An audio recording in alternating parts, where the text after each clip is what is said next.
నిరీక్షణ ఎట్టిదో పరిశుద్ధులలో ఆయన స్వాస్థ్యం యొక్క మహదైశ్వర్యం ఎట్టిదో ఆయన క్రీస్తునందు వినియోగపరిచిన బలాతిశయమును బట్టి విశ్వసించు మనయందు ఆయన చూపుచున్న తన శక్తి యొక్క అపరిమితమైన మహత్యం ఏంటిదో మీరు తెలుసుకొనవలెనని మన ప్రభు అయిన యేసుక్రీస్తు యొక్క దేవుడైన మహిమా స్వరూపియగు తండ్రి తనను తెలుసుకొనుట యందు మీకు జ్ఞానమును ప్రత్యక్షతయు గల మనస్సును అనుగ్రహించినట్లు నేను నా ప్రార్థనల యందు మిమ్మల్ని గురించి విజ్ఞాపన చేయుచున్నాను. ప్రార్థన చేసి కృపగల ప్రభువా, పరిశుద్ధుడా, మీకు వందనాలు. నేను ఈ సమయంలో మీ పక్షముగా నిలబడడానికి మీరు నాకు ఇచ్చినటువంటి ధన్యత కొరకు వందనాలు. ఇక్కడ నేను నిలబడుతున్నప్పుడు తండ్రి ఏమి మాట్లాడవలను దానిని నా నోటిలో ఉంచి దానిని మాత్రమే మాట్లాడినట్లు నా ప్రాణాత్మ దేహములు మీ స్వాధీనములో ఉంచుకోమని నేను వింటున్న సంఘాన్ని జ్ఞాపకం చేసుకోండి. వెనగల చెవి, గ్రహించే మనస్సు, పాటించే జీవితాలు మా అందరికీ దయచేయమని యేసుక్రీస్తు వారి శ్రేష్టమైన నామములో ప్రార్థించి స్తుతించి అడిగి వేడుకుంటున్నాము తండ్రి. ప్రియమైన వాళ్ళారా, పరిశుద్ధ గ్రంథంలో నుంచి ఈ సంవత్సరం మనం ధ్యానిస్తున్న వాక్యాంశము ఆయనను మరింత ఎరిగి ఉండుట. మూల వాక్యం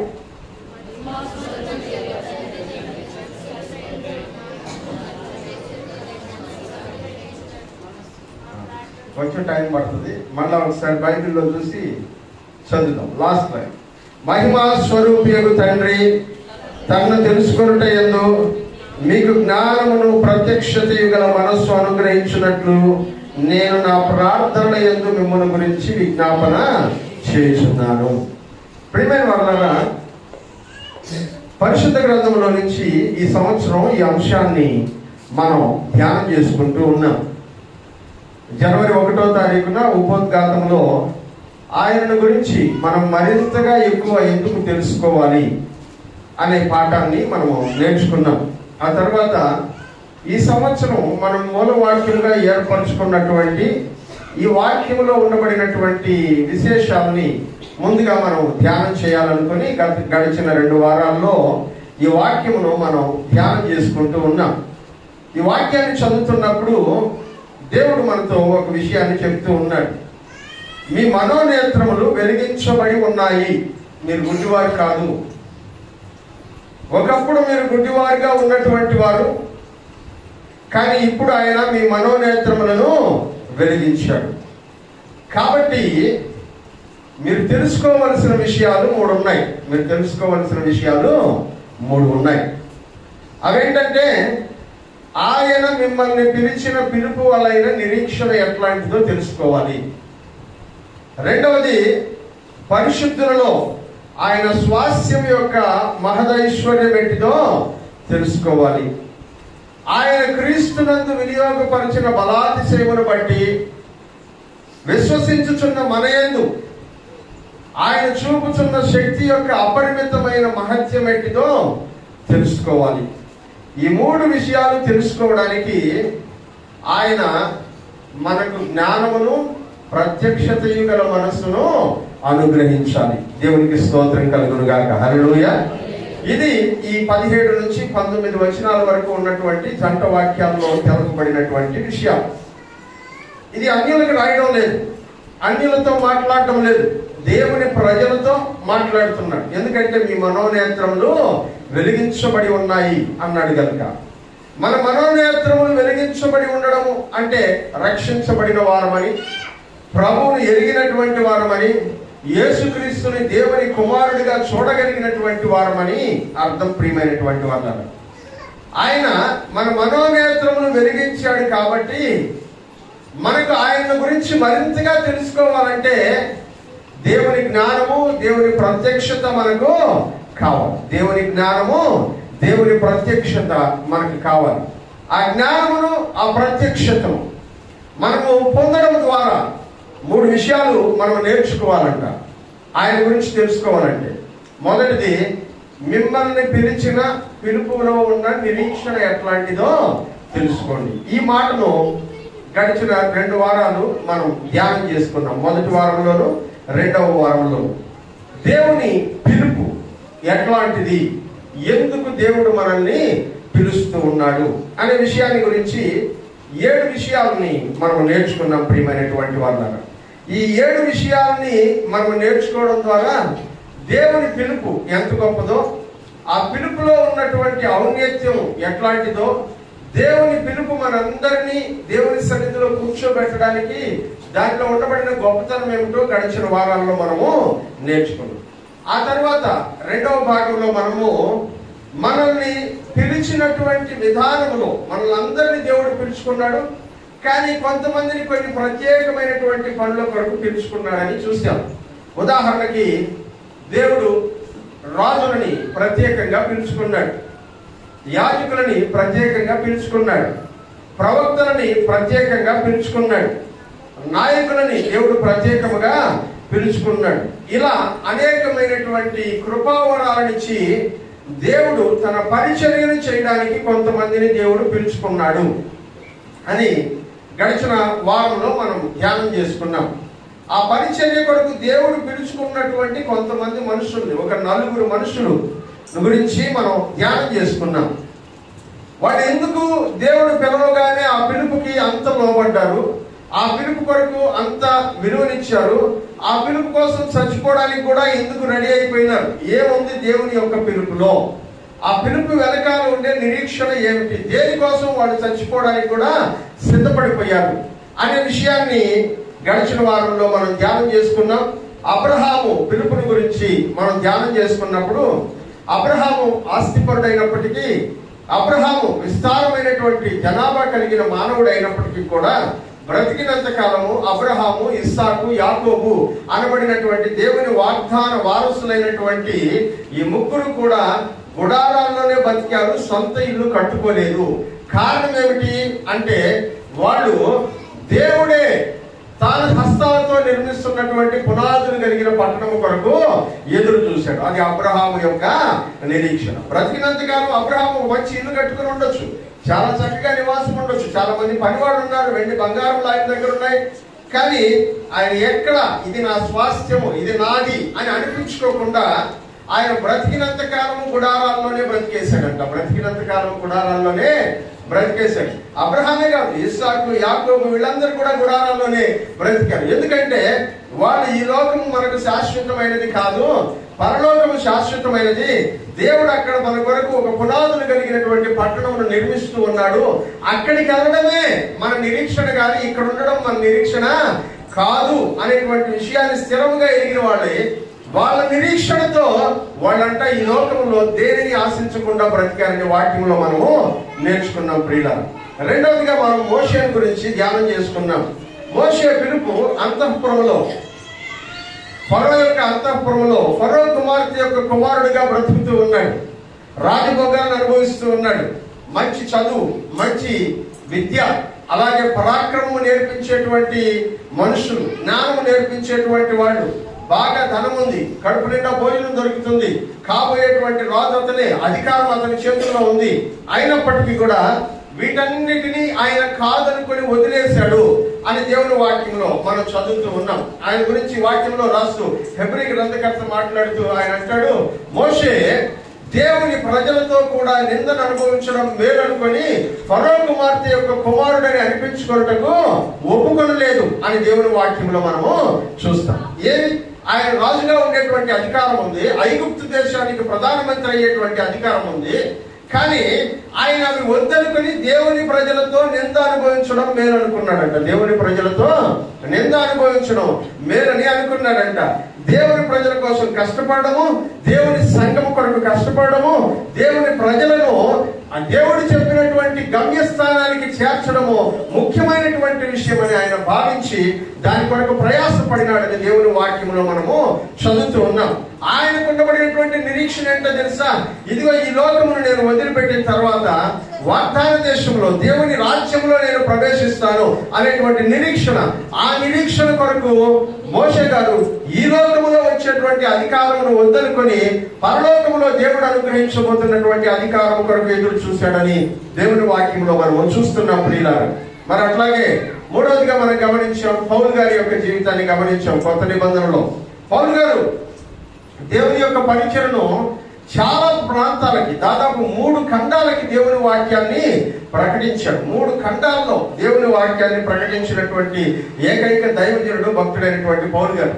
ఆయన బాగా చదువుకున్నాడు, గమాలియేలు దగ్గర విద్యను అభ్యసించారని ఆయన చెప్తాడు. తార్సు యూనివర్సిటీలో విద్యాభ్యాసం చేసినటువంటి వాడు, అలాగే ధర్మశాస్త్రం నందు నిష్ట కలిగినటువంటి వాడు, 8వ దినమున సున్నతి పొందినటువంటి వాడు, బెన్యామీను గోత్రంలో పుట్టినటువంటి వాడు, 3వ ఆకాశం వరకు దేవుని సన్నిధికి కొనుకోబడినటువంటి వాడు, ఇలా అనేకమైనటువంటి గొప్ప గుణాలు కలిగినటువంటి భక్తుడైనటువంటి పౌలు గారు ఆయన అంటున్నాడు, నేను నాకు ఏవైతే ప్రయోజనకరములై ఉన్నాయో వాటన్నింటినీ పెంటతో సమానముగా ఎంచుకుంటున్నాను. నాకు ఏవైతే లాభకరములై ఉన్నాయో వాటన్నిటినీ నేను నష్టముగా ఎంచుకుంటున్నాను. నా మట్టుకైతే బ్రతుకుట క్రీస్తే, చావైతే లాభము అనుకుని ఈ లోకములో తనకు కలిగినటువంటి వాటన్నిటిని వదిలిపెట్టుకుని ఒక గురి దగ్గరికి ప్రయాణం చేశారు. ఆయనకు ఒక నిరీక్షణ ఉంది. ఏమిటా నిరీక్షణ అంటే దేవుని యొక్క రాజ్యములో నిత్య జీవమును, జీవ కిరీటమును పొందుతాననేటువంటి నిరీక్షణ ఆయనకుంది. అందుకని 2వ తిమోతి రాసినటువంటి పత్రిక 6వ అధ్యాయం చివరి వచనాల్లో, 4వ అధ్యాయం చివరి వచనాల్లో ఆయన చెప్తా అంటాడు, మంచి పోరాటము పోరాడి తిని, నా పరుగును తుదముట్టించి తిని, విశ్వాసమును కాపాడుకుంటుని, ఇదిగో నా కొరకు జీవ కిరీటము ఎదురు చూస్తూ ఉన్నది అని ఆయన అన్నాడు. ఆయనకు ఒక నిరీక్షణ ఉంది. ఏమిటా నిరీక్షణ? ఈ లోకంలో చదువును వదిలేసుకోవడానికి, ఈ లోకంలో తనకి కలిగిన జ్ఞానాన్ని వదిలేసుకోవడానికి, ఉద్యోగాన్ని వదిలేసుకోవడానికి, ఇప్పటి వరకు ఏ భక్తిని అయితే నమ్ముకున్నాడో ఆ భక్తిని వదిలేసుకొని యేసు ప్రభు వెంట రావడానికి ఆయనకు కలిగినటువంటి నిరీక్షణ ఏమిటంటే, ఈ లోకం కాదు, శాశ్వతమైన లోకం ఒకటి ఉంది, అక్కడ ఆయన నాకు స్థానం ఇవ్వబోతూ ఉన్నాడు. దాని కొరకు నా నిరీక్షణను నేను కనిపెట్టుకొని ఈ లోకాన్ని వదిలిపెట్టుకుంటున్నాను అన్నాడు. దేవునికి స్తోత్రం కలుగును గాక. హల్లెలూయా. తర్వాత 4వదిగా మనం చూసాం, మన ప్రభు, మన రక్షకుడైనటువంటి యేసుక్రీస్తు వారి యొక్క నిరీక్షణ ఏమిటో మనం చూసాం. మనమందరము ఆయనకు ఉండబడినటువంటి నిరీక్షణ. ఎందుకంటే ఆయన పరలోకముతో దేవునితో పాటు సమానముగా ఉండగలిగినటువంటి వాడై ఉండి కూడా ఆయన సమానముగా ఉండటం విడిచిపెట్టకూడని భాగ్యమని ఎంచుకోకుండా తనను తాను రిక్తులుగా చేసుకుని భూలోకంలోనికి అన్నిటిని వదిలేసుకొని దిగివచ్చి ఆయన మన కొరకు శిలువ మరణము పొందినంతగా తనను తాను తగ్గించుకొని మరణము పొందినటువంటి వాడై ఆయన మనం గమనిస్తూ ఉన్నాం ప్రియులారా. ఎందుకు చేశాడు యేసు ప్రభు? ఆయనకున్నటువంటి నిరీక్షణ ఏమిటి? ఆయనకున్నటువంటి విశ్వాసం ఏమిటి? దేని కొరకు ప్రభు అయినటువంటి యేసుక్రీస్తు దీన్ని చేశాడు అంటే 3 కారణాలు ప్రభు అయినటువంటి యేసుక్రీస్తుకు ఉన్నాయి. అవేంటంటే, మనమందరము ఆయనతో పాటు పరలోకంలో ఉంటాము. ఇది ఆయన కలిగినటువంటి నిరీక్షణ. హల్లెలూయా. మనమందరము ఆయనతో పాటు పరలోకములో ఉంటాం. ఇది ఆయనకున్నటువంటి నిరీక్షణ. 2వ నిరీక్షణ ఏంటో తెలుసా? ఆయనను ఎంతమంది అయితే కొట్టారో, ఎంతమంది అయితే తిట్టారో, ఎంతమంది అయితే అవమానపరిచారో, ఎంతమంది అయితే హేళనగా మాట్లాడారో, అలాంటి వాళ్ళందరూ యేసే ప్రభు అని మోకాళ్ళ మీద పడి ఒప్పుకుంటారు. ప్రతి మోకాలు యేసుక్రీస్తు నామములో ఊగుతుంది, ప్రతి నాలుక యేసే ప్రభు అని ఒప్పుకుంటుంది. ఇది ఆయనకున్నటువంటి నిరీక్షణ ప్రియులారా. 3వ నిరీక్షణ, ఆయన కలిగినటువంటి నిరీక్షణ ఏంటో తెలుసా? అన్ని నామముల కంటే పైనామముగా యేసుక్రీస్తు నామము హెచ్చించబడుతుంది. దేవునికి స్తోత్రం కలుగును గాక. హల్లెలూయా. ఇది ఆయనకు కలిగిన నిరీక్షణ.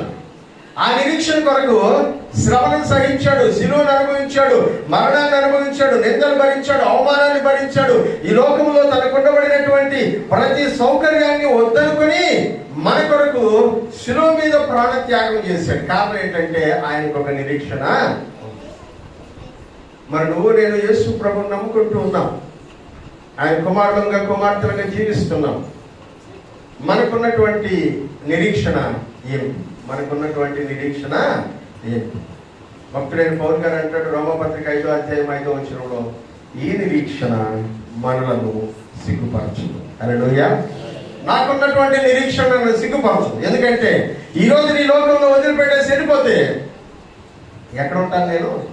పరలోకంలో ఉంటాను. దేవునికి స్తోత్రం, హల్లెలూయా. ఇది నాకున్నటువంటి నిరీక్షణ. ఈ నిరీక్షణ నన్ను సిగ్గుపరచదు. నీకు ఎట్లాంటి నిరీక్షణ ఉంది? యేసు ప్రభువుని నమ్ముకునేటువంటి విషయం. ఎలాంటి నిరీక్షణ కలిగి దేవునితో నువ్వు ముందుకు కొనసాగుతా ఉన్నావు?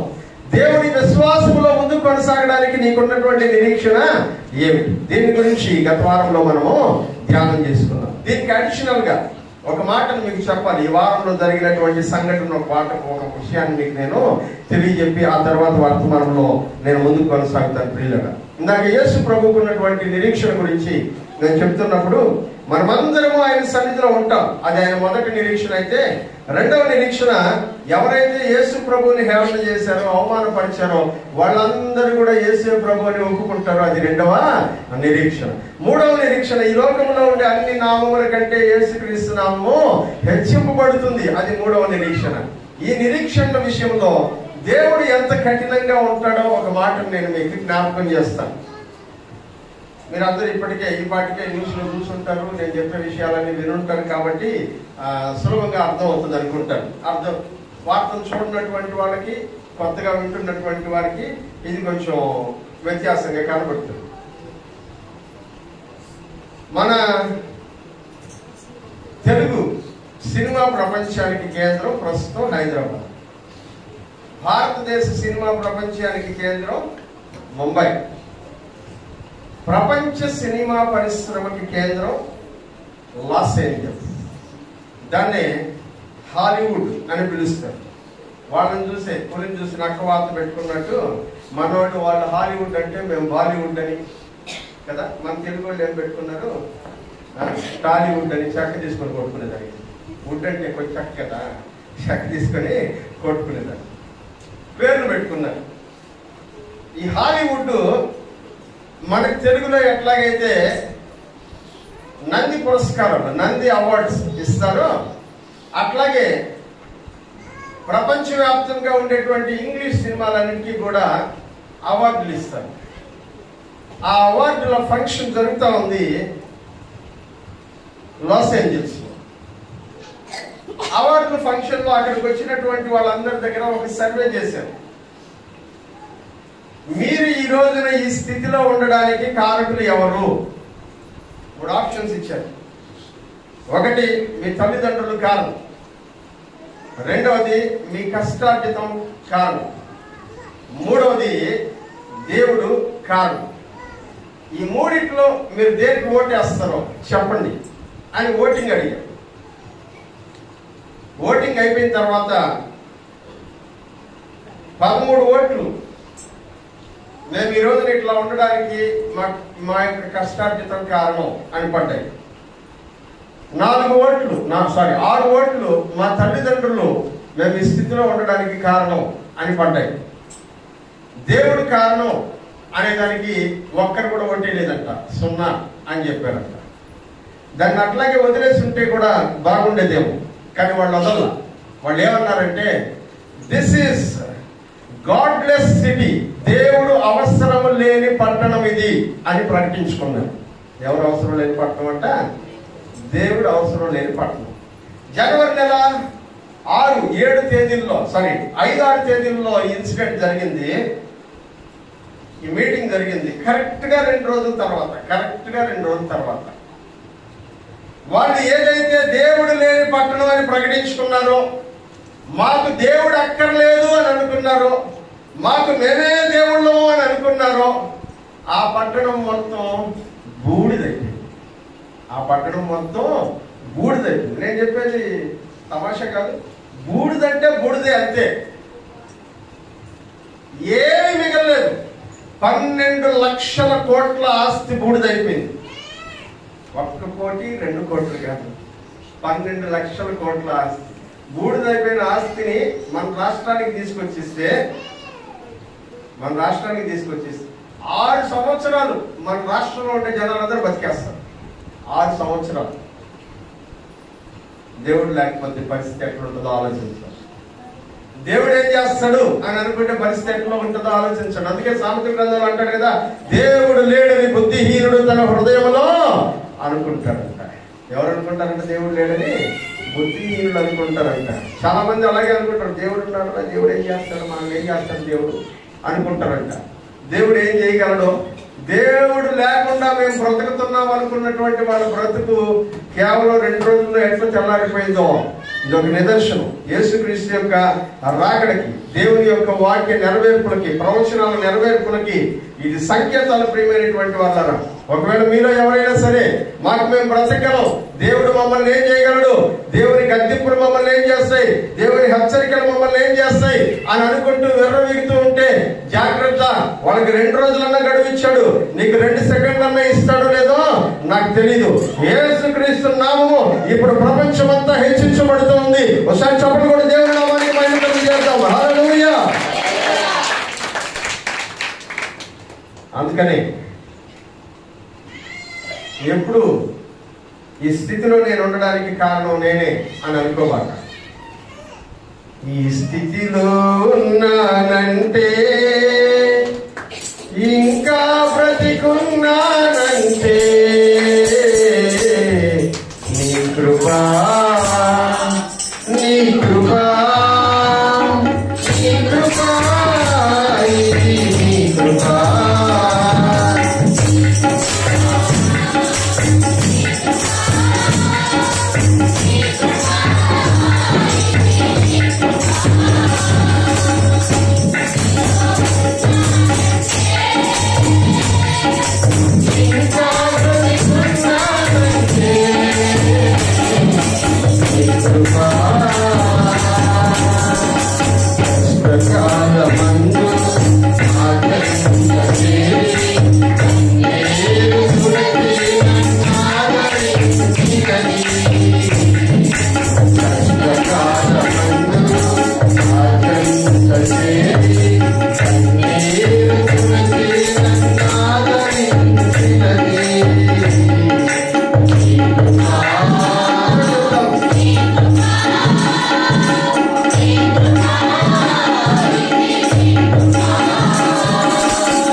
మనం ఈ స్థితిలో ఉండడానికి కారణం దేవుడు ప్రియులారా.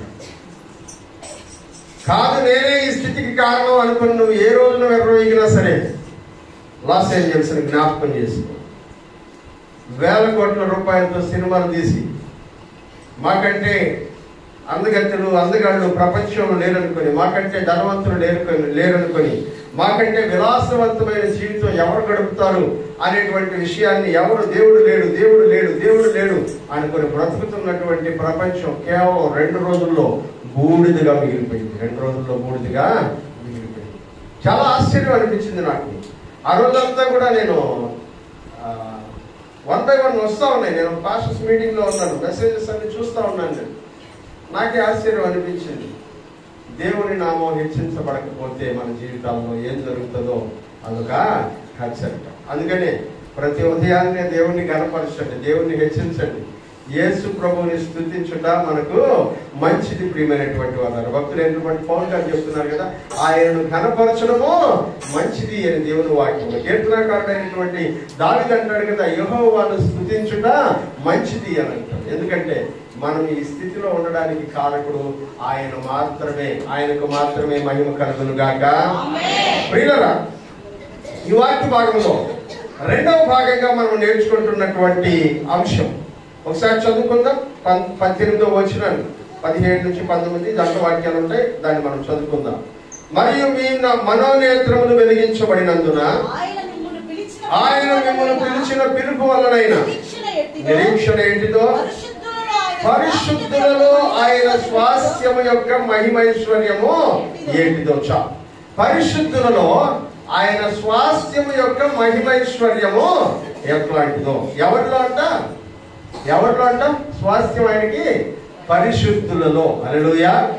పరిశుద్ధులలో దేవుడు తనకు స్వాస్థ్యమును చేర్చుకుంటున్నాడంట.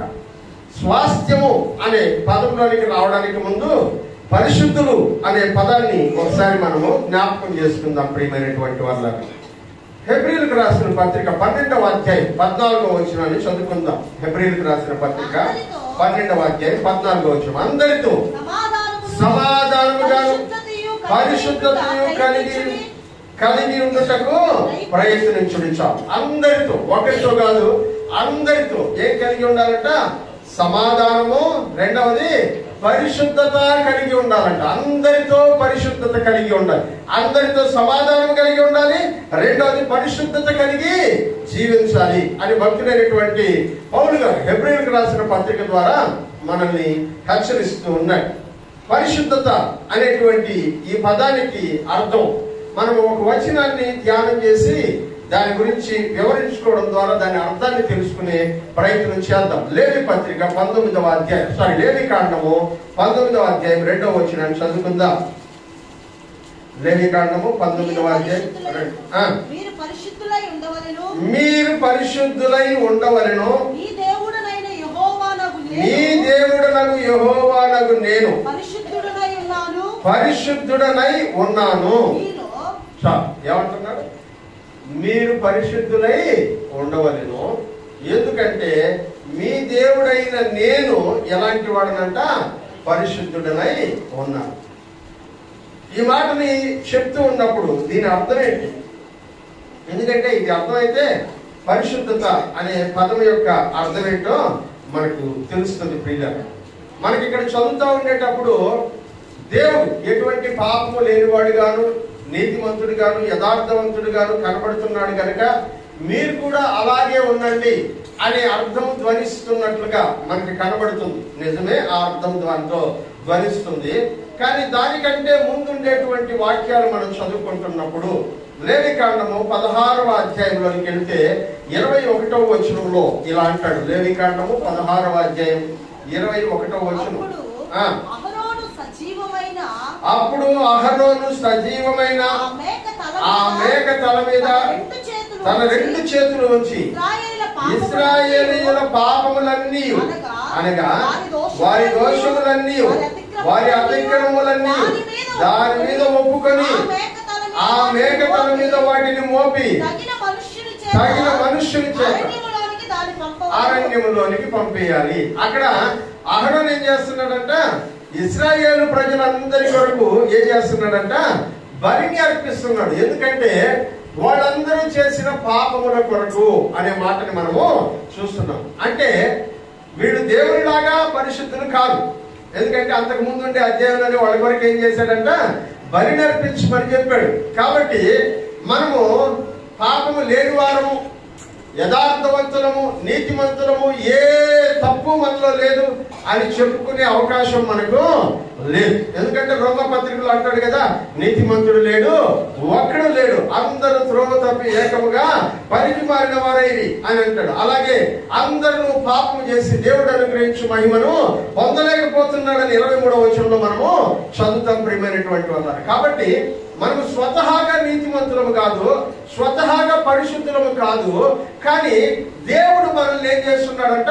పరిశుద్ధులుగా మారుస్తూ ఉన్నాడు. పరిశుద్ధులుగా మారుస్తూ ఉన్నాడు. ఎలా పరిశుద్ధులుగా మారుస్తాడు? దాని వెనకాల ఉన్నటువంటి ఉద్దేశం ఏమిటి అని అనగా వాక్యం తెలియజేస్తున్నటువంటి మాట ఏంటంటే పరిశుద్ధత అంటే వేరుగా ఉండడం అని అర్థం. ఎలా ఉండడం అంట? వేరుగా ఉండడం. ఆ పదానికి అర్థం అదే, వేరుగా ఉండడం. ఎందుకంటే ఇశ్రాయేలు ప్రజలతో దేవుడు చెప్తూ ఉన్నాడు, మీరు ఈ ప్రజల దగ్గర నుంచి మీరు వేరుగా ఉండాలి. ఈ ప్రజల దగ్గర నుంచి మీరు వేరుగా ఉండాలి. మీరు వేరుగా బ్రతకాలన్న ఉద్దేశంతోనే నేను మిమ్మల్ని ఇలా వచ్చాను అని అంటూ ఉన్నాడు. మనం వేరుగా ఉండాలి. ఈ లోకంలో ఉండేటువంటి ప్రజల నుంచి వేరుగా బ్రతకాలి. చదువుదామా? 1 పేతురు పత్రిక 2:5. యేసుక్రీస్తు ద్వారా దేవునికి అనుకూలములకు ఆత్మ సంబంధమైన బలులు నర్పించుటకు పరిశుద్ధ యాజకులుగా ఉండునట్లు మీరును సజీవమైన రాళ్ళవలే ఉండి. 1 పేతురు 2:5 అమ్మా, అదేనా? ఓకే, చదవండి. యేసుక్రీస్తు ద్వారా దేవునికి అనుకూలములకు ఆత్మ సంబంధమైన బలులను అర్పించుటకు పరిశుద్ధ యాజకులుగా ఉండునట్లు మీరును సజీవమైన రాళ్ల వలె ఉండి ఆత్మ సంబంధమైన మందిరముగా కట్టబడుచున్నారు. 3:2 మొదటి పేతురు పత్రిక 3:5 చదవండి. అటువలే పూర్వము దేవుని ఆశ్రయించిన పరిశుద్ధ స్త్రీలను తమ స్వపురుషులకు లోబడి ఉండుట చేత తమను తాము అలంకరించుకొనిరి. వాక్యంలో మనం చదువుతా ఉన్నాము. పరిశుద్ధులు అనే పదాన్ని ఇక్కడ ఉదాహరిస్తూ ఉన్నాడు. అక్కడ వాక్యంలో చెప్తున్నటువంటి మాట ఏంటంటే, అటువలే పూర్వము దేవుని ఆశ్రయించిన ఎవరంటాడు పరిశుద్ధ స్త్రీలు. ఏం చేశారు పరిశుద్ధ స్త్రీలు? చెప్పండి. మమ్మల్ని ఎత్తుగా ఉంటాడు ఈ పాస్టర్ ఎప్పుడు అనుకుంటున్నారా? చదవండి గట్టిగా. మీరు మౌనంగా ఉండండి. పురుషులు అందరూ మౌనంగా ఉండండి. ఆయన స్త్రీలు అందరూ ఒకసారి చదువుతారు. అందరూ ఒకటేసారి 1, 2, 3. అటువలే పూర్వము దేవుని ఆశ్రయించిన పరిశుద్ధ స్త్రీలను తమ స్వపురుషులకు లోబడి ఉండుట చేత తమను తాము అలంకరించుకొనిరి. ఎవరికి లోబడి ఉండడం వల్ల? భక్తుడైనటువంటి పేతురు గారు చెప్తున్నారు. దానికంటే ముందు మన ప్రభు యేసయ్య చెప్తున్నాడు, నీ తల్లిదండ్రులకి నువ్వు లోబడి ఉండాలి అని చెప్తున్నాడు. మొదటి ఆజ్ఞ అంటే దేవునికి సంబంధించింది కాకుండా మనుషులకు సంబంధించిన మొదటి ఆజ్ఞ అదే కదా. ఏంటి ఆజ్ఞ పేరు? నీవు దేవుడు అనుగ్రహించిన దేశంలో నీవు దీర్ఘాయుష్మంతుడు వగినట్లు అప్పుడు నువ్వు పరిశుద్ధుడు అవుతావు అని చెప్తున్నాడు. ఎందుకు ధర్మశాస్త్రాన్ని ఇచ్చాడు దేవుడు అంటే, దీని ప్రకారం బతికితే లోకములో ఉండే మనుషుల నుంచి మీరు వేరుగా కనబడతారు. భక్తుడైనటువంటి పేతురు గారు అంటున్నారు, ఆ కాలంలో ఉండబడిన పరిశుద్ధ స్త్రీలందరూ తమ స్వపురుషులకు లోబడి ఉండడం వల్ల తమ పరిశుద్ధతను వ్యక్తం చేశారు అని వాక్యంలో తెలియజేస్తూ ఉన్నారు. అంతేకాదు విశ్రాంతి దినమును పాటించాలి అని అన్నారు కదా. విశ్రాంతి దినమును పాటించాలి మీరందరూ. ఎందుకు పాటించాలి? వాక్యం అంటాడు, విశ్రాంతి దినమును పరిశుద్ధంగా ఆచరించుటకు జ్ఞాపకము చేసుకునము అన్నాడు. పరిశుద్ధంగా ఆచరించాలంటే విశ్రాంతి దినాన్ని. ఎందుకు పరిశుద్ధంగా ఆచరించాలి అని అంటే, అది దేవుడు దాన్ని పరిశుద్ధపరిచాడు అని దేవుని వాక్యం తెలియజేస్తుంది. చదువుదామా? ఆదికాండంలోకి వెళ్ళినట్లయితే విశ్రాంతి దినాన్ని గురించి ఫస్ట్ చెప్పబడినటువంటి మాటను మనం ఒకసారి చదువుకుందాం ప్రియులారా. ఆదికాండము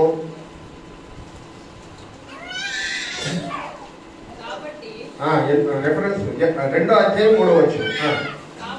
కాబట్టి దేవుడు ఆ 7వ దినమును ఆశీర్వదించి ఏం చేశాడంట? పరిశుద్ధపరిచను. ఇవన్నీ ఎందుకు చెప్తున్నానంటే, పరిశుద్ధత అంటే అర్థం ఏంటో వీటన్నిటిలో నుంచి మనం నేర్చుకునే ప్రయత్నం చేస్తున్నాం.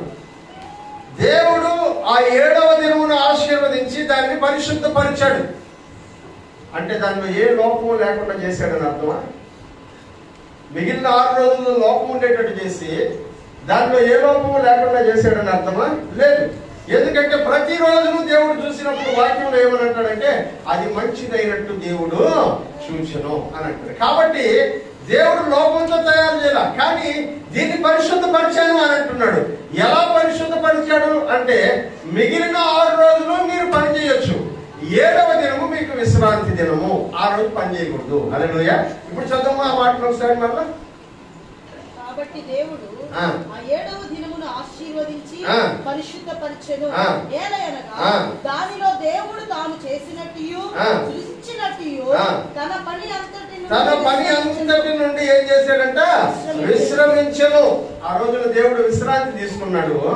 అందుకని దేవుడు ఆ రోజుని పరిశుద్ధపరిచాడు. ఇది మిగిలిన రోజులు లాంటి రోజు కాదు.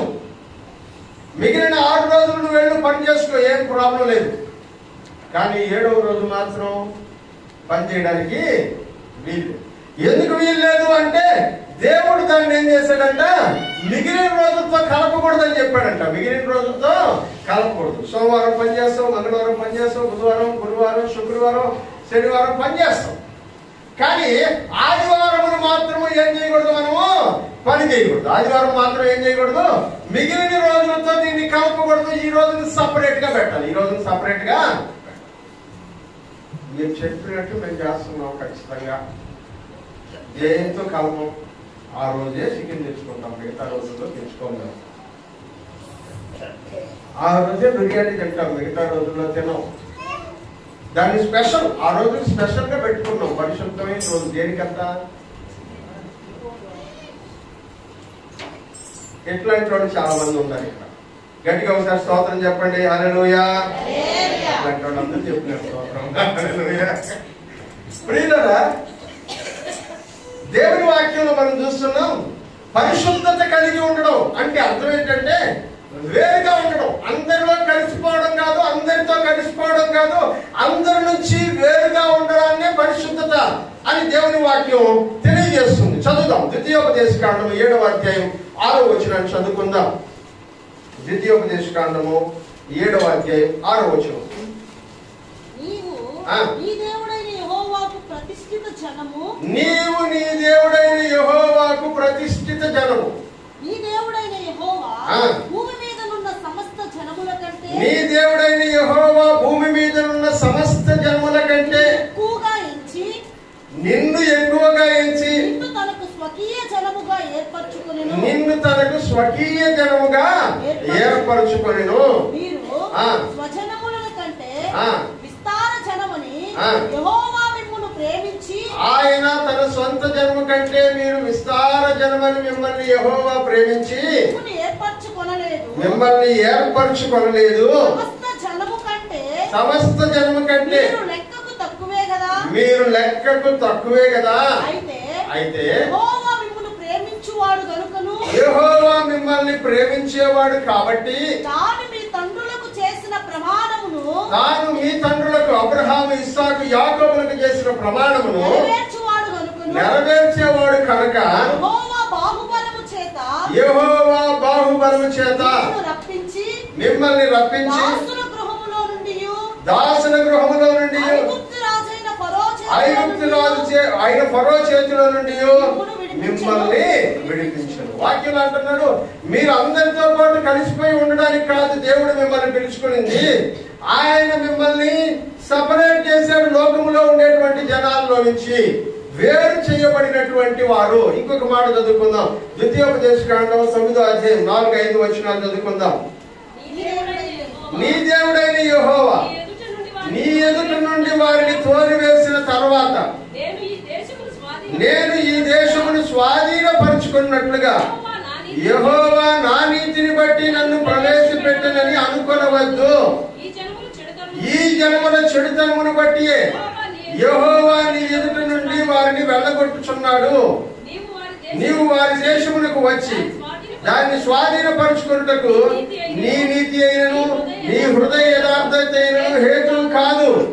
ఈ జన్మల చెడుతనమును బట్టి యెహోవా నీ పితరుడైన అబ్రహామును, ఇస్సాకును, యాకోబులతో ప్రమాణం చేసిన మాటను స్థాపించుటకై నీ దేవుడైన యెహోవా వారిని నీ ఎదుట నుండి వాళ్ళ నుంచి సపరేట్ చేసి వాళ్ళని అక్కడి నుంచి పంపించేసి నిన్న ఆ ప్లేస్ లోకి తీసుకొస్తున్నాడంటే నువ్వేదో మంచోడు అని, నీతిమంతుడు అని, యథార్థపరుడు అని కాదు. నీ పితరుడైనటువంటి అబ్రహాము, ఇస్సాకు, యాకోబులతో తాను చేసినటువంటి నిబంధనను జ్ఞాపకం చేసుకుని నిన్ను ఈ రోజున ఈ స్థితిలో ఉంచాడు. హల్లెలూయా. ఇప్పుడు ఆయన చెప్తున్న మాట ఏంటంటే పరిశుద్ధత కలిగి ఉండడం అంటే వేరుగా ఉండడం. పరిశుద్ధత కలిగి ఉండడం అంటే వేరుగా ఉండడం. వాళ్ళలాగా మీరు ఉండబాకండి. మీరు కూడా వాళ్ళలాగా చేస్తే వాళ్ళని వెళ్ళగొట్టినట్టే మిమ్మల్ని కూడా వెళ్ళగొట్టేస్తాను అని దేవుడు ఆ కింద ఉన్నటువంటి వచనాల్లో చెప్తాడు. ప్రియమైనటువంటి వాళ్ళ లేవి పత్రిక 10వ అధ్యాయం 10వ వచనం చదువుకుందాం. లేవి కాండం. మీరు ప్రతిష్ఠింపబడిన దాని నుండి లౌకికమైన దానిని అపవిత్రమైన దాని నుండి పవిత్రమైన దానిని ఏం చేస్తారంట? వీళ్ళు వేరు చేస్తారంట. యాజకుల పని ఏంటి చదవండి. ఇప్పుడు చదివారు కదా, యాజకులతో చెప్తున్నాడు మీరు ప్రతిష్ఠింపబడిన దాని నుంచి తర్వాత అపవిత్రమైన దాని నుంచి పవిత్రమైన దానిని వేరు చేసేటువంటి వాళ్ళు. ఆ పని నీ చేతికి నేను అప్పగిస్తున్నాను. అంటే వేరు చేయడాన్ని ఏమంటారంట? పరిశుద్ధత. సపరేట్ గా ఉంచడాన్ని పరిశుద్ధత అని వాక్యంలో మనం చూస్తున్నాం. లోకములో నుంచి వేరుగా జీవించడం వాళ్ళని మనల్ని సపరేట్ చేస్తాం. మిమ్మల్ని చూసినప్పుడు, లోకంలో ఉండే జనాన్ని చూసినప్పుడు వాళ్ళకి మీకు డిఫరెన్స్ ఏమన్నా కనబడుతుందా? కనబడటం లేదంటే వాళ్ళు మీరు ఏమైపోయి ఉన్నారంట? మీకు వాళ్ళకి తేడా లేదు. మీరు ఇంకనూ పరిశుద్ధులు కాలేదు.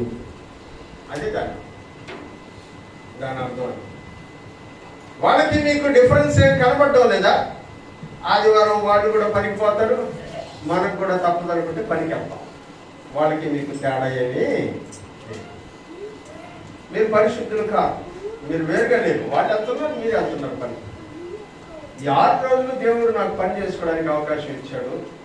7వ రోజు నేను దేవుని సన్నిధిలో ఉండాలి, పరిశుద్ధ దినాన్ని దేవుని సన్నిధిలో ఉండాలి అని నువ్వు నిర్ణయించుకొని దానికి తగినట్లుగా నీ జీవితాన్ని ప్లాన్ చేసుకొని ఉండాల్సిన నువ్వు పర్లేదులే, ఏం కాదు, ఈరోజు చర్చికి పోకపోతే దేవుడికి అర్థం కదా మన బాధలు ఏంటో, మన కష్టాలు ఏంటో, మన పరిస్థితి ఏంటో. హీ కెన్ అండర్స్టాండ్ అస్ అని నీ పాటికి నువ్వు దేవుణ్ణి గ్రాంటెడ్ గా తీసుకుంటే నువ్వు పరిశుద్ధుడు ఎట్లా అవుతావు? వేరుగా బ్రతికినటువంటి జీవితం నీలో ఎక్కడ కనబడుతుంది? ఏమీ చేయకుండా అన్ని దేవుడు చేయాలని కోరుకునేటువంటి మనస్తత్వం కాదా మంది? ఇవాళ మనం ఆలోచిస్తున్నటువంటి విధానం అదే కదా. మనం వేరుగా బ్రతకడానికి ఇష్టపడం, వాళ్ళతో కలిసిపోతాం, వాళ్ళలాగే ఉంటాం, వాళ్ళు చేసిన వ్యవహారాలన్నీ మనము చేస్తాం, వాళ్ళు ఏమేం చేస్తున్నారు అవన్నీ మనం కూడా చేసి మేము పరిశుద్ధులు అని అంటాం. ఎందుకు పరిశుద్ధుడు అవుతావు? వాళ్ళలాగే నువ్వు బ్రతుకుతున్నప్పుడు నువ్వు పరిశుద్ధుడు ఎట్లా అవుతావు? వాళ్ళలాగే నీ వ్యవహారం ఉన్నప్పుడు నువ్వు పరిశుద్ధుడు ఎట్లా అవుతావు? వాళ్ళలాగే నీ మాటలు ఉన్నప్పుడు నువ్వు పరిశుద్ధుడు ఎట్లా అవుతావు? వాళ్ళలాగే నీ తీరున్నప్పుడు నువ్వు పరిశుద్ధుడు ఎట్లా అవుతావు అని వాళ్ళ నుంచి నువ్వు విభిన్నంగా బ్రతికితే కదా నువ్వు పరిశుద్ధుడు అవుతావు. వేరుగా ఉన్నట్టు వాళ్ళు గుర్తిస్తేనే కదా నువ్వు పరిశుద్ధుడు అవుతావు.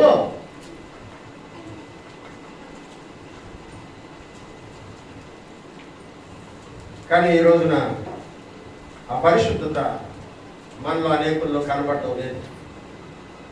ఎందుకంటే మనం కలిసిపోయాం, మనము లోకంలో కలిసిపోయాం. లోకంలో కలిసిపోతే ఏమవుతుందో తెలుసా?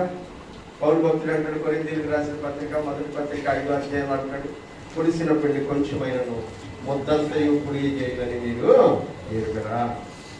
కొంచెం కత్తి పడితే చాలంట, ఏమైపోతుందంట? మొత్తం పాడైపోతుంది. ఒక 20-30 లీటర్లు నీళ్ళు పాలు తీసుకొచ్చుకొని బాగా కాకి పెట్టుకున్నారు. మీ ఇంట్లో ఉండే వాళ్ళందరికీ కాఫీ ఇవ్వాలనుకొని చుట్టాలు వస్తున్నారు మన ఇంటికి అని చెప్పి అందరికి మంచి కాఫీ ఇద్దామని పాలు కాసి ఆడ పెట్టుకున్నారు. 2 దబర్లు కాసినారు. సేవలు ఏమైనా ఒకరికి చెప్పినారు. వాళ్ళు టీ పెట్టే దాంట్లో సేవలు వేసినారు, పెరుగు చేయాల్సిన దాంట్లో సేవలు వేయలేదు.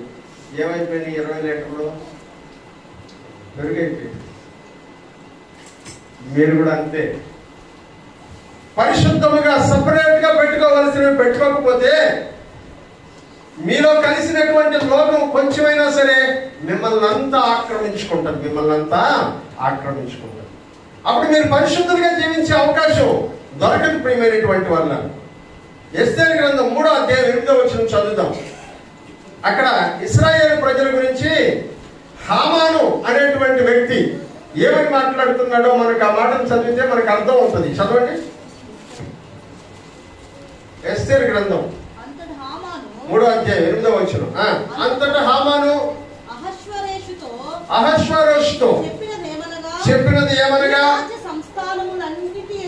జాగ్రత్తగా వినండి, నీ రాజ్య సంస్థానములన్నిటి యందు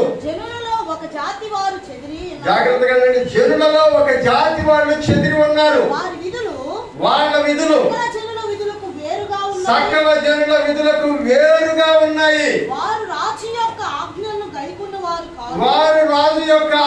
గైకొన్న వారు కాదు. కాబట్టి ఇప్పుడు ఏం చెప్తున్నారు? ఈ జనమంతట్లో ఒక జాతి చెదిరి ఉంది. ఆ చెదిరినటువంటి జాతి సకలమైనటువంటి జాతుల కంటే కూడా వీళ్ళ యొక్క క్యారెక్టర్ వీళ్ళ యొక్క విధి విధానాలు సపరేట్ గా కనబడుతున్నాయి. యూదులు సపరేట్ గా కనబడ్డారు. దేవునికి స్తోత్రం కలుగును గాక. హల్లెలూయా. ఎక్కడ సపరేట్ గా కనబడ్డారంట? పారసీక దేశంలో సపరేట్ గా కనబడ్డారు. పారసీకుల దేశం రాజు అయినటువంటి అహష్వేరోషు ఎదుట అతనికి ప్రధానమంత్రిగా ఉన్నటువంటి హామాన్ అనేటువంటి వాడు చెప్తున్నాడు, ఈ దేశంలో చాలా మంది మనుషులు ఉన్నారు, 128 సంస్థానాలు ఉన్నాయి. ఈ 128 సంస్థానాల్లో చాలా జాతుల ప్రజలు ఉన్నారు. కానీ ఒక జాతి మాత్రం డిఫరెంట్ గా కనబడుతుంది. వాళ్ళ విధులు వేరు, వాళ్ళ పద్ధతి వేరు, వాళ్ళ వ్యవహారము వేరు. పరిశుద్ధులు. హల్లెలూయా. వాళ్ళు పరిశుద్ధులు. నువ్వు ఉండవా? ఏం డిఫరెన్స్ కనబడుతుంది నీలో? దేవుని కొరకు ప్రత్యేకంగా నిలబడడానికి ఏ డిఫరెన్స్ కనబడుతుంది నీలో? దానియేలు అన్నాడు, బైబిల్ ట్రైనింగ్ ఇవ్వడానికి 3 సంవత్సరాల ట్రైనింగ్ ఇవ్వడానికి ట్రైనింగ్ సెంటర్కి తీసుకొని పోయి వార్డెన్ చేతికి ఆయన అప్పగిస్తే వార్డెన్ దగ్గర ఏమన్నాడంటే, ఈ మాంసాహారము, ఈ భోజనము మాకొద్దు, మాకు కందిపప్పు, పెసరపప్పు, మినపప్పు ఇస్తే పప్పు చారు కాసుకొని తాగుతాము అని.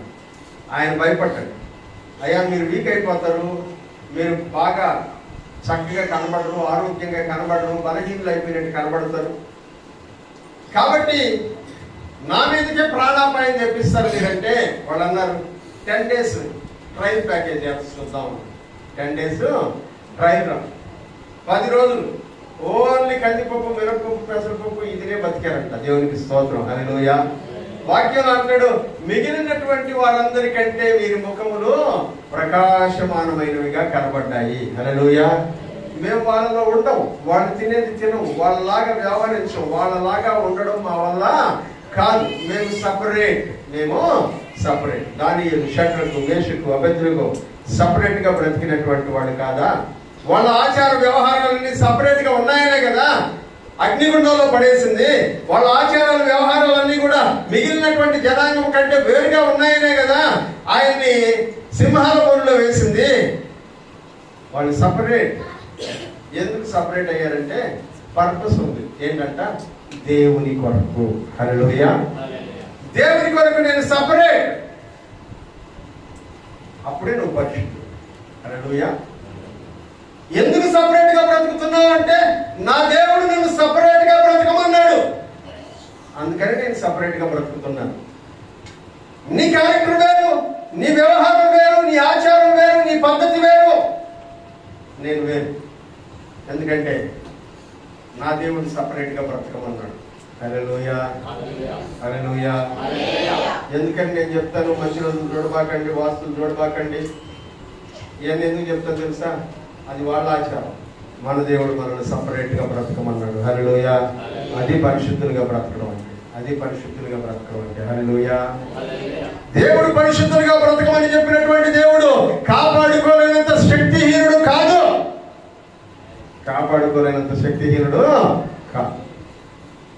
అందుకనే వాళ్ళందరూ ధైర్యంగా నిలబడ్డారంట. చదువుదామా? 1 పేతురు పత్రిక 2వ అధ్యాయం 9వ వచనం. ఎంతసేపు ఎన్నిసార్లు చదువుకుంటారు దాన్ని? అయితే మీరు చీకటిలో నుండి ఆశ్చర్యకరమైన తన వెలుగులోనికి మిమ్మల్ని పిలిచిన వారి గుణాతిశయములను ప్రచురము చేయ నిమిత్తము ఏర్పరచబడిన వంశమును, రాజులైన యాజక సమూహమును, పరిశుద్ధ జనమును, దేవుని సొత్తైన ప్రజలునై. మీరు ఎవరి కొరకంటే దేవుని కొరకే. హల్లెలూయా. ఎవరి కొరకు మీరు చెప్పండి?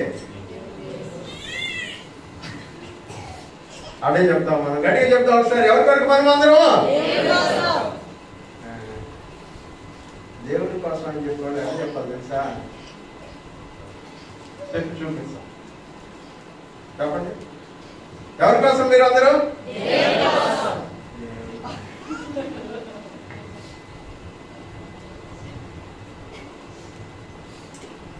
మనం దేవుని కొరకు నిలబడేటువంటి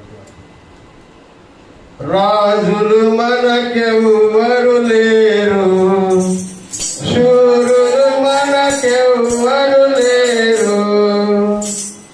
కాదండి,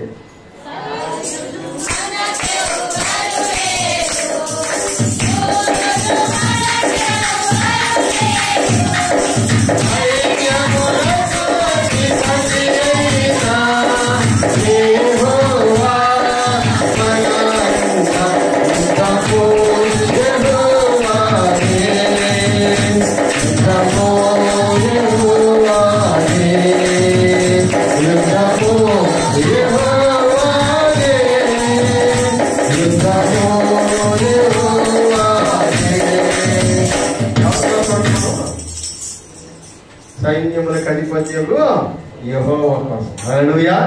ఎవరి కోసం? మనం అందరము మన దేవుని కొరకు. హల్లెలూయా. అందరం ఒకసారి చెప్తాం, మనం ఎవరి కొరకు?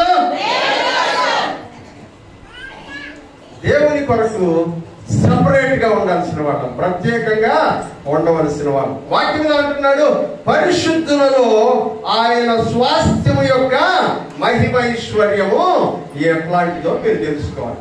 పరిశుద్ధంగా బ్రతుకుతున్నాం దేవుని కొరకు, సపరేట్ గా బ్రతుకుతున్నాం దేవుని కొరకు.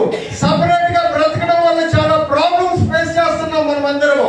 సపరేట్ గా ఉండడం వల్ల అందరిలాగే మనకు ఎటువంటి అవకాశాలు దొరకట్లేదు. ఆదివారం మేము డ్యూటీకి రావంటే ఉద్యోగం ఇవ్వట్లేదు.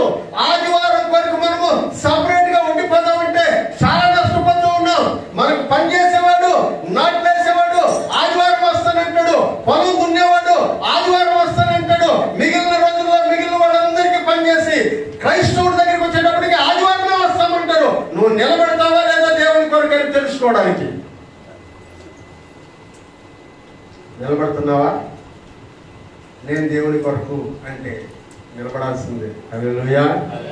నేను దేవుని కొరకు అంటే నిలబడాల్సిందే. ఈరోజు నువ్వు దేవుని కొరకు నిలబడలేనటువంటి పరిస్థితిలో మనం ఉన్నాం ప్రియులారా. సపరేట్ గా ఉండడం అంటే అర్థం ఏంటి తెలుసా? దేవుని కొరకు వేరుగా, దేవుని కొరకు వేరుగా పరిశుద్ధత అంటాడు. దాని అర్థం ఏంటంట? పరిశుద్ధులంగా బ్రతకడం అంట. దాని అర్థం పరిశుద్ధులంగా బ్రతకడం. ఇది బేస్. ఒక పదాన్ని, పరిశుద్ధత అనే పదానికి మూల అర్థాన్ని మనం ఇప్పటి వరకు తెలుసుకున్నాం. అప్పుడు మనం పరిశుద్ధంగా ఉండాలి అంటే ఎవరితో పోల్చుకుంటున్నాడంట దేవుడు? నేను పరిశుద్ధుడనై ఉన్న ప్రకారము మీరు కూడా. ఇప్పుడు మన పోలిక ఎవరితో? దేవునితో. హల్లెలూయా. మన పోలిక ఎవరితో అంట? దేవునితో. గట్టిగా స్తోత్రం చెప్దాం. హల్లెలూయా. ఇప్పుడు మనం కంటిన్యూస్ గా ఎవరిని చూస్తూ ఉండాలంట? దేవుణ్ణి చూస్తూ ఉండాలి. ఎవరిని చూస్తూ ఉండాలంట? ఆయన ఎలా సపరేట్ గా ఉన్నాడో నువ్వు కూడా అట్లాగే సపరేట్ గా ఉండాలి. ఆయన ఎలా ఈ లోకములో ఉండబడినటువంటి అందరికంటే వేరుగా కనబడుతున్నాడో నువ్వు కూడా అట్లాగే వేరుగా కనబడాలి. అలా దేవుని కొరకు నువ్వు సపరేట్ గా బ్రతకడం స్టార్ట్ చేసినప్పుడు నువ్వు లాస్ అవుతున్నటువంటి దాన్ని అంతటిని దేవుడు నీ కొరకు ఒక స్వాస్థ్యంగా మార్చి పరలోకములో ఉంచుతూ ఉన్నాడు. దేవునికి స్తోత్రం కలుగును గాక. హల్లెలూయా. ఆదివారం చర్చికి రాకపోతే ఎంత లాస్ అయిపోతాం చెప్పండి? ఎంత లాస్ అయిపోతావు? కాలం నువ్వు చెప్పు, ఎంత లాస్ అయిపోతావు? ఆదివారం చర్చికి రాకపోతే, చర్చికి రాకుండా పనికి పోతే ఎంత వస్తుంది? ఒక 500 1000 వేసుకుంటాం, మాక్సిమం 1000 వేసుకుంటాం. లాస్ అయినావు. ఎవరి కోసం? దేవుని కొరకు పరిశుద్ధుడిగా బ్రతకడానికి లాస్ అయినావు. దేవుడు నష్టపరుస్తాడా? దేవుడు నష్టపరచడు. ఇదంతా ఒక అకౌంట్ లో పెడుతున్నాడు. ఏ అకౌంట్ అది? పరలోక అకౌంట్ లో. దేవునికి స్తోత్రం కలుగును గాక. హల్లెలూయా. 52 వారాలు మిస్ కాకుండా ప్రతి ఆదివారం చర్చికి వచ్చిన ప్రతి క్రైస్తవ విశ్వాసి అకౌంట్ లో, పరలోక అకౌంట్ లో సంవత్సరానికి 52,000 రూపీస్ డిపాజిట్ అవుతుంది. హల్లెలూయా. ఇంత డబ్బులా? అవును. దేవుడు దాన్ని అక్కడ, ఎందుకంటే నువ్వు ఇక్కడ లాస్ అవుతున్నావు దేవుని కొరకు. దేవుడు ఇక్కడ లాస్ అయ్యే ప్రతి రూపాయిని అక్కడ క్రెడిట్ చేసి పెడుతున్నాడు. దేవునికి స్తోత్రం. హల్లెలూయా. సపరేట్ గా ఉండడంలో నువ్వు ఎంత నష్టపోతున్నావో, నష్టపోతున్నటువంటి దానికి అనేక రెట్ల స్వాస్థ్యమును దేవుడు నీ కొరకు అక్కడ దాచిపెడుతూ ఉన్నాడు. ఆ స్వాస్థ్యం అంటే ఏంటో, ఇక్కడ లాస్ అయిన దాన్ని అక్కడ ఎలా పొందుతామో పరలోకములో ఉండబడినటువంటి బహుమానాలు ఎలా ఉండబోతూ ఉన్నాయి. ఎందుకంటే మనం నేర్చుకోబోతున్నటువంటి పాఠం అది. పరిశుద్ధులలో ఆయన స్వాస్థ్యం యొక్క మహిమ ఐశ్వర్యము, మహిమతో కూడిన ధనం ఎంత ఉందో మీరు తెలుసుకోవాలని. పరిశుద్ధులుగా బ్రతికినందువల్ల మీకు అక్కడ ఎంత క్రెడిట్ అవుతుందో తెలుసుకోవాలి. పరిశుద్ధుడిగా బ్రతికినందువల్ల ఎంత క్రెడిట్ అవుతుందంటే ఇక్కడ ఎంత లాస్ అవుతారో అక్కడ అంత క్రెడిట్ అవుతుంది. హల్లెలూయా. అందుకనే భక్తుడైన పౌలు గారు అంటున్నాడు, నన్ను ఈ లోకములో నాకు ప్రయోజనకరమైనవి ఏవో అవన్నీ నేను నష్టమని అనుకుంటున్నాను, పెంటతో సమానముగా ఎంచుకుంటున్నాను. తీసుకుంటున్నాను. ఎందుకంటే ఈ లోకంలో అందరికీ యూస్ఫుల్ అయినవి పరిశుద్ధుడిగా నేను బ్రతకడం వల్ల నాకు నిరుపయోగం అని వదిలేసుకుంటున్నాను. కాబట్టి నేను అవన్నీ వదిలేసుకుంటున్నాను. ఇప్పుడు దేవుడు అంటున్నాడు, ఇక్కడ లాస్ అయిందంతా కూడా ఎక్కడెక్కడ ఎడిట్ అయిపోయిందంట పౌలు గారి కొరకు పరలోకం. అందుకని ఆయన అంటున్నాడు, ఎప్పుడెప్పుడు వెళ్ళిపోదామా అని వెయిటింగ్ లో ఉన్నా. నా మట్టుకైతే బ్రతుకుట క్రీస్తే, చావైతే లాభం. లాస్ట్ వచ్చేటప్పటికే మంచి పోరాటం పోరాడాను, నా పరుగుని తుదముట్టించాను, విశ్వాసాన్ని కాపాడుకున్నాను, పరిశుద్ధుడిగా బ్రతికినంత కాలం వెళ్ళిపోయిన ఇబ్బంది లేదు. ఎందుకంటే ఇక్కడ నేను క్రీస్తు కొరకు ఏమి నష్టపోయానో అవన్నీ అక్కడ నా కోసం ఎదురు చూస్తా ఉన్నాయి. దేవునికి స్తోత్రం కలుగును గాక. హల్లెలూయా. పరలోకంలో ఏమేమి ఉన్నాయి మీకోసం? దేవుడు దాచిపెట్టిన స్వాస్థ్యం ఎట్లాంటిదో. ఎందుకంటే మనం తెలుసుకోవాలన్నాడు దేవుడు. తెలుసుకునే దానికి ఏమిస్తాడంట? జ్ఞానమును ప్రత్యక్షత గల మనస్సు. జ్ఞాన మనస్సును ప్రత్యక్షత గల మనస్సును దేవుడు అనుగ్రహిస్తూ ఉన్నాడు. పరలోకంలో నీ కొరకు ఎంత దాచిపెట్టుకుని ఉన్నావు? హల్లెలూయా. ఉన్నదంటావు మన కాడ ఉంది, స్వాస్థ్యం ఉంది. ఆ స్వాస్థ్యం ఎట్లాంటిదో తెలుసుకోవాలని. ఎందుకంటే ఇక్కడ 1000 రూపాయల కోసం పనిచేసాము, అక్కడ 1500 వస్తుందంటే 1500 లాకే వస్తుంది కదా. అదే కదా మనం చేస్తున్నాం. ఈరోజు పనికి వెళ్తున్నాం, ఇక్కడ 1000 రూపాయలు వస్తున్నాయి. రేపు పొద్దున ఇంకొకరు మనల్ని 1500 రూపాయలు కూలి ఇంక నుంచి అక్కడికి రండి అంటే ఇక్కడ ఆఫీస్ అక్కడికి వెళ్తాం. ఎందుకంటే ఇక్కడికంటే అక్కడ మన కష్టాలకి ఎక్కువ ఫలితం వస్తుంది, ఇక్కడికంటే అక్కడ ఎక్కువ వస్తుందంటే దీని గురించి ఆలోచించాం కదా. సేమ్ థింగ్, ఈ లోకంలో నువ్వు దేన్ని నష్టపోతున్నావో, పరిశుద్ధుడుగా బ్రతికినందుకు దేన్ని పోగొట్టుకుంటున్నావో, పోగొట్టుకున్నటువంటి దానికంటే అధికము నువ్వు పరలోకంలో పొందబోతున్నావని నీకు తెలిస్తే ఇప్పుడు నీ మనసంతా దేని మీద ఉంటుందంట? హల్లెలూయా. నీ ధనం ఎక్కడ ఉంటుందో చెప్పండి. నేనేమి వేరే చెప్పండి, వాక్యంలో ఉండే కదా. చెప్పు, నీ ధనం ఎక్కడ ఉంటుందో అంతే కదా. నీ ధనం ఎక్కడ ఉంటుందో. మొన్న ఈ మధ్య కాదు, రోడ్డు మీద నడుచుకుంటా పోతాను, ఒక ఆయన వచ్చి బండిలో వేసుకుంటారు, మీరు అది లాగుతూ ఉన్నాడు. అది తెగడంలా ఆ వదలడంలా ఈడ్చుకుంటే వెళ్తున్నాడు బండిలో. ఆయన బండిలో పోతుంటే ఆయన సంగం ఉంది, ఈడ్చుకుంటే వెళ్ళిపోతా ఉన్నాడు. వదిలిందా? వదల. ఎట్లాగో విడిపించుకొని కింద పడిపోయి ఒళ్ళు మొత్తం గాయాలు అయిపోయింది. ఇప్పుడు ఆమెను అడిగితే ఎందుకమ్మా ఎంత కష్టం, పోతే పోయింది, మళ్ళీ సంపాదించుకో, ప్రాణం పోతే ఏం చేసుకుంటామంటే సంవత్సరాలు కష్టపడి సంపాదించుకుని తిరిగిపోతుంటే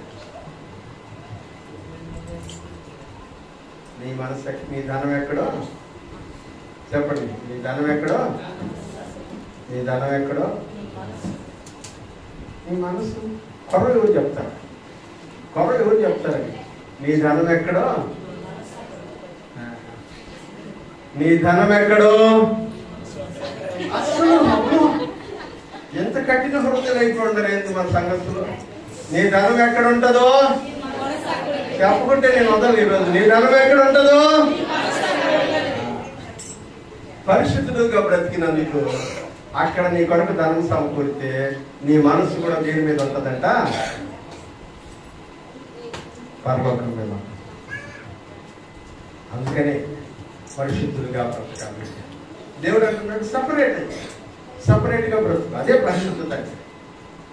పరిశుద్ధత అంటే అర్థం ఏంటంటే మిగిలిన వాళ్ళ నుంచి వేరుగా బ్రతకడమే పరిశుద్ధత. మిగిలిన వాళ్ళ నుంచి వేరుగా బ్రతకడమే పరిశుద్ధత. నీ మాటలు వేరుగా ఉండాలి, నీ క్రియలు వేరుగా ఉండాలి, నీ చూపు, నీ నడక, నీ మాట, వ్యవహారం అంతా వేరుగా కనబడు నిమిత్తము. ఇశ్రాయేలు ప్రజల గురించి చాలా మంచి మాట, అది నాకు బాగా ఇష్టమైన మాట. ఈ దేశం అంతట్లో 128 సంస్థానాల్లో ఒక జాతి వాళ్ళు చెదిరి ఉన్నారు. వాళ్ళ ఆచార వ్యవహారాలు మన ఆచార వ్యవహారాల కంటే భిన్నముగా కనబడుతూ ఉన్నాయి. దానికి ప్రతిఫలం ఏమొచ్చిందంట? చంపిండ్రు వాళ్ళందరినీ అన్నారు. ఏమన్నారు? చంపిండు వాళ్ళందరినీ. మనతో సపరేట్ గా ఉండేవాళ్ళు, మనలాగా ఉండని వాళ్ళందరినీ ఏం చేయాలంట? చంపిండు వాళ్ళందరినీ. హల్లెలూయా. చచ్చిపోయినారా? చచ్చిపోయినట్టుగా కనబడుతుంటాం అంతే. చచ్చిపోయినట్టుగా కనబడుతూ ఉంటాం అంతే. చచ్చిపోయినట్లుగా కనబడ్డారు. అయిపోయింది. ఇంకా 2 days, 2 రోజుల్లో అయిపోతుంది స్టోరీ. హామన్ జస్ట్ 2 days అయిపోయింది. 2 రోజుల్లో ఈ ఇశ్రాయేల్ అనేటువంటి జాతి, యూదా అనేటువంటి జాతి భూమి మీద కనబడదు.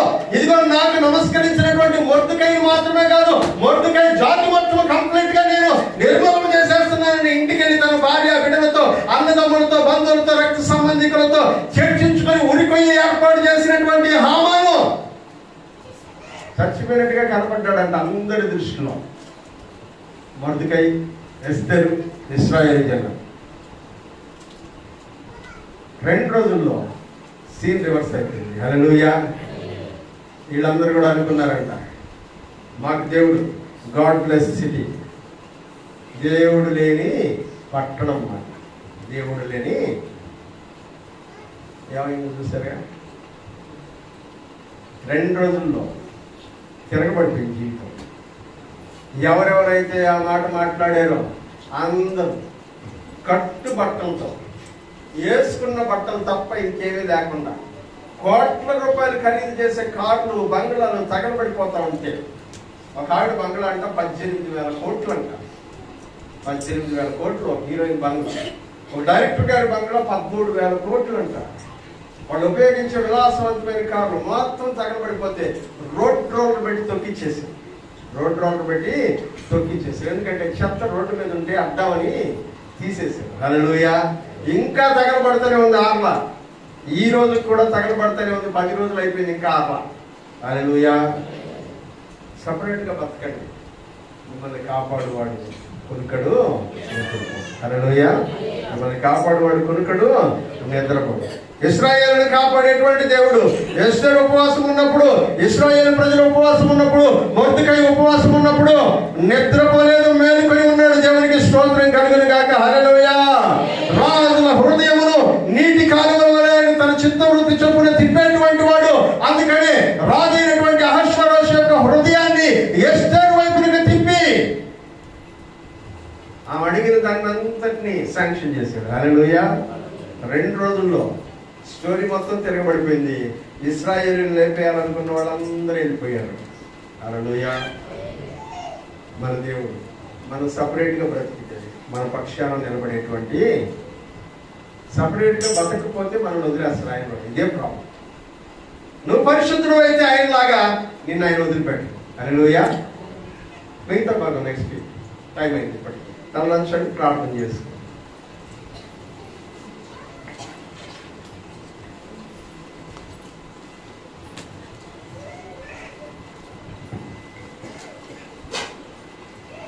చెప్పబడిన వాక్యాన్ని